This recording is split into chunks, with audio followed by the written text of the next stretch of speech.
እና ታየ ነው አሁን ወጥቶ ስለ ፍትህ የሚነግረን፣ ስለ እውነት የሚነግረን፣ ስለ እኩልነት የሚነግረን፣ እንዴት አድርጎ ለህዝቦች እንደሚቆረቆር የሚነግረን። ታየ በስልጣኑ ዘመን ያደረገው ነው። በቃ ሜዳ ቀረ ማለት ነው። የዛን ጊዜ ለመሬቱ ለምናምን ብቻ 14 ሚሊዮን ብር ይወጣ ልማት ባንክ እያልኩ ሜንሽን እያደረኩልህ ነው ምነግረኝ። የሚታወቅ ነገር ነው ነገር በቃ ተወሰደ፣ መሬቱ ተወሰደ።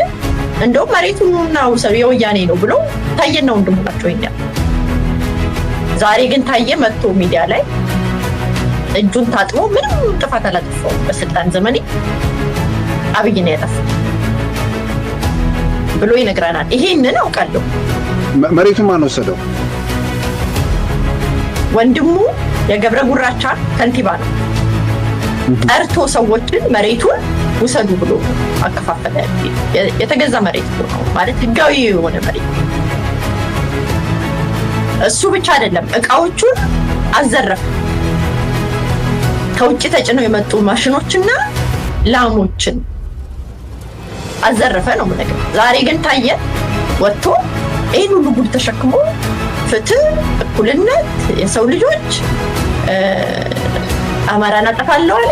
ከዛ በጣም ደነገጥ። ሰሜን ዝን እኛ ነን የወጋነው ብሎ ነገረኝ ብሎ ተቆርቋሪ ሰዎችን በሌሉበት የፖለቲካ ሁኔታ ገና ለገና የዘር አረጋቸው ከሰሜን ነው ከትግራይ ነው ተብሎ ነው የወጉለት። እሱን የሚያክል ግን አሁን በቃ የሰማይ ስባሪ እውነት ያለው ነው የሚመስለው። ሰምቼ ሽምቅቅል ነበር እኔ ከምሬ ነው ማለት።